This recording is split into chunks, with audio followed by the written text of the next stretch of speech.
Kita di Aceh ini bersyariat Islam, tetapi hanya sebatas salat berjamaah 5 waktu di masjid, karena Nabi tidak bersedia menerima sedekah begitu saja dari anak yatim. Sedangkan kita sekarang jangankan disedekahkan oleh anak yatim, bahkan anak-anak yatim kita jual. Bukan hanya hartanya kita ambil, anak-anak yatimnya kita jual. Maka sekarang anomalinya. Dan yang paling penting, sahabat Perkusi Aceh, 10% dari hasil penjualan kaos dakwah ini akan kita bagikan kepada sahabat-sahabat kita yang kurang mampu di luar sana. Ilmu tanyo benar, amai tanyo benar, kure tanyo benar, ngak selamat dunia akhirat. Dari ungkapan Nabi, sadaqatun jariyah. Dan yang pertama mempraktekkan wakaf dengan ungkapan tasbil adalah Sayyidina Umar bin Khattab. Dari tanah beliau, dari hasil yang diberikan oleh Nabi setelah perang Khaybar, diberikan sepetak tanah. Karena dulu panglima-panglima tentara yang mampu menguasai, menaklukkan sebuah negeri, mereka diberikan lahan yang luas untuk menjadi penguasa di tempat tersebut. Sayyidina Umar dapat jatahnya. Maka Nabi berikan alternatif. Bila engkau mau, engkau boleh kuasai, engkau boleh sedekahkan, dan bila engkau mau, engkau boleh tahan wujudnya dan engkau sedekahkan manfaatnya. Maka Sayyidina Umar mengambil praktek yang ketiga, yang sekarang kita sebut dengan wakaf. Anak kecil ini katakan, kami tidak akan jual, tapi kalau Nabi perlu kami berikan untuk pembangunan masjid. Senanglah hati panitia pembangunan ini. Mereka pulang menemui Nabi dengan sukacita, tapi ternyata Nabi menolak. Beliau katakan, saya pernah yatim, dan saya tidak ingin kehadiran saya ke Madinah ini menyusahkan anak yatim yang lain. Coba temui anak-anak ini yang 2 orang, tanyakan mereka mau jual, kita beli, atau kalau mereka tidak mau jual, kita cari tanah yang lain. Maka ditemui ulang, akhirnya anak-anak itu sepakat untuk menjual dengan harga yang patut. Karena Nabi tidak bersedia menerima sedekah begitu saja dari anak yatim. Sedangkan kita sekarang jangankan disedekahkan oleh anak yatim, bahkan anak-anak yatim kita jual. Bukan hanya hartanya kita ambil, anak-anak yatimnya kita jual. Maka sekarang anomalinya. Anak-anak itu dari kecil diarahkan untuk pandai minta sedekah. Sekitar sebelum Ramadan yang lalu, saya bertemu dengan Kepala Sekretariat Baitul Mal Aceh, Pak Rahmat Raden, Allah maghfir lahu, almarhum, beliau berpulang ke rahmatullah di Ramadan yang lalu, dengan seorang pegiat sosial, Bang Michael Alexander. Beliau bercerita tentang di lembaga beliau, rumah singgah beliau itu, ada banyak anak-anak yang terlantar, yang yatim, yang anak orang miskin dari berbagai daerah di Aceh, diantarkan ke tempat tersebut.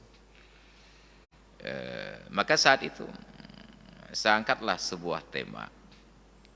Kita di Aceh ini bersyariat Islam, tetapi hanya sebatas salat berjamaah 5 waktu di masjid. Ada persoalan yang sangat mendasar yang menjadi perhatian Nabi, Allah dan Rasulnya, yaitu tentang menunaikan hak. Di Indonesia sudah ada undang-undangnya, entah pasal 34 itu, fakir miskin ayat 1, fakir miskin dan anak terlantar dipelihara oleh negara. Ini dipelihara tanpa tanda kutip. Kalau ada tanda kutip itu beda lagi maknanya. Dipelihara oleh negara. Cuma masalahnya, untuk orang yang menelantarkan fakir miskin dan anak yatim, tidak ada ancaman pidana dari negara. Jadi harusnya di Aceh yang bersyariat Islam, harus ada sebuah kanun yang mengarahkan ancaman untuk para wali yang menelantarkan anak yatim. Sebab di dalam Islam tidak diajarkan panti asuhan. Di dalam Islam tidak diajarkan anak yatim ini diasramakan. Dalam Islam diajarkan anak yatim menjadi tanggung jawab para wali. Wali itu siapa? Kerabat dari pihak ayah. Jadi kalau kita perhatikan dalam sejarah, Aminah ketika sudah menjanda dalam keadaan hamil, Yang peduli terhadap nasib Aminah itu sehari-harinya bukan ayahnya Wahab bin Abdul Manaf, bukan saudara-saudaranya, bukan kerabat-kerabatnya, tapi yang peduli kepada Aminah dalam keadaan hamil di usia masih sangat belia, belum sampai 14 tahun, sudah jadi janda dalam keadaan hamil. Siapa yang peduli? Iparnya, Abu Lahab. Ngaji ada bro-bro akai Abu Lahab, gak ada kain. Abu Lahab. Sedangkan kita sekarang walaupun Islam lebih parah daripada Abu Lahab. Ada ipar-ipar kita yang sudah menjanda, yang bahkan punya tanggung jawab anak yatim, ditelantarkan gitu saja. Sejahat-jahatnya Abu Lahab masih peduli kepada iparnya. Padahal antara Abu Lahab dengan Abdullah itu seayah lain ibu.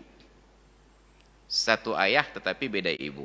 Sebab Abdul Muttalib mempunyai 5 orang istri. Dari 5 orang istri ini menghasilkan 16 orang anak. 10 laki-laki dan 6 perempuan. Abu Lahab yang bernama Abdul Uzza dengan Abdullah itu beda ibu. Walaupun beda ibu, ketika Abdullah meninggal dunia, Aminah dalam keadaan hamil dan janda, Abdul Uzza, Abu Lahab ini peduli. Di BKO-kan seorang budak perempuannya yang bernama Suwaibah Al-Aslamiyah untuk mendampingi Aminah. Nyan pat amita paru idaganya lebihnya. Nafsi-nafsi. Makanya Rasulullah memberikan keteladanan tentang perlindungan anak yatim. Maka saat itu saya sampaikan ke Pak Rahmat Raden, Allah maafirlahu. Ini bang, harus ada ikhtiar dari Baitul Mal supaya diajukan kanun dari pihak eksekutif untuk perlindungan anak-anak yatim ke DPRA. Patut disediakan alokasi anggaran untuk pembahasan, silahkan. Karena untuk menjaga hak anak yatim. Kenapa demikian? Karena saya mengalami kasus tersebut. Di tempat saya, di pesantren. 3 tahun yang lalu.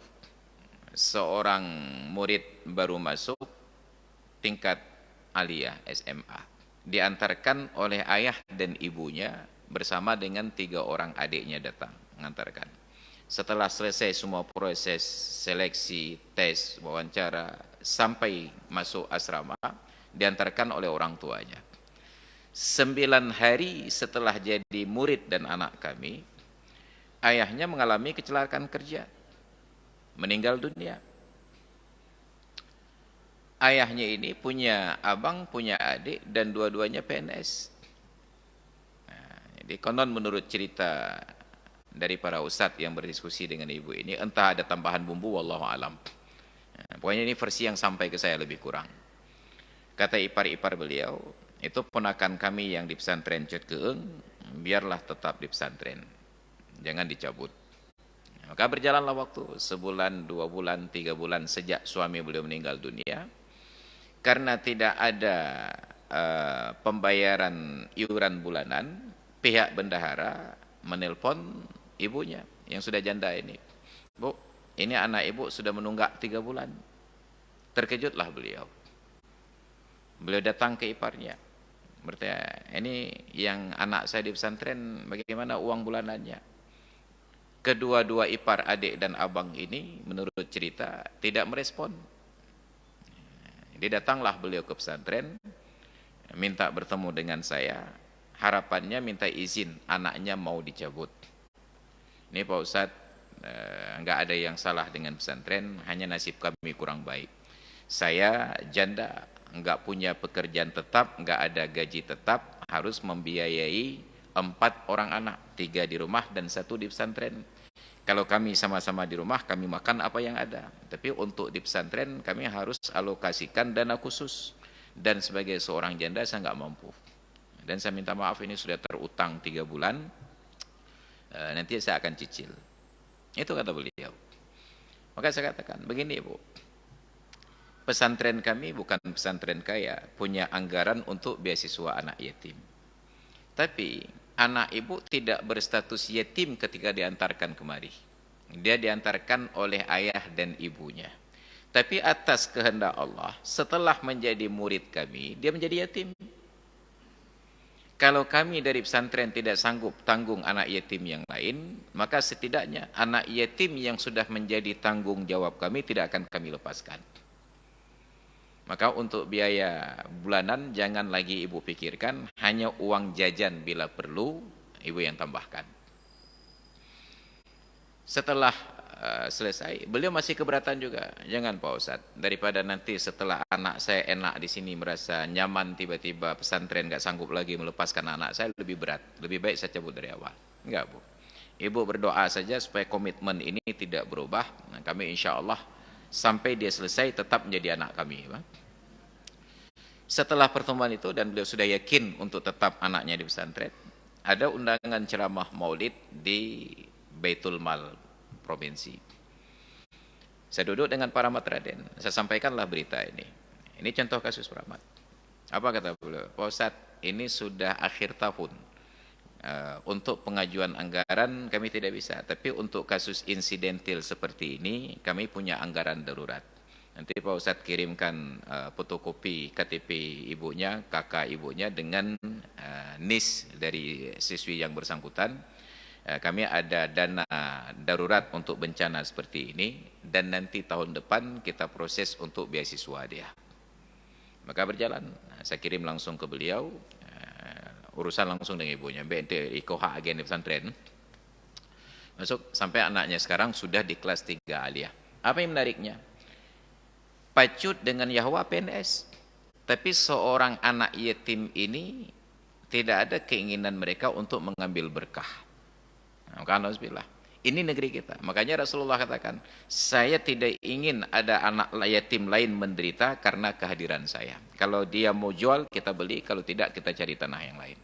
Dan luar biasanya, anak yatim ini akhirnya bersedia menjual. Dibangunlah masjid. Ini langkah kedua. Maka yang pertama ada rekonsiliasi. Langkah yang kedua, reintegrasi, rekonsiliasi. Yang kedua, ada pembangunan masjid sebagai tempat kumpul-kumpul. Kenapa harus masjid? Karena hanya di masjid pangkat dan jabatan menjadi tidak bermakna, kecuali di Masjid Raya Baitur Rahman.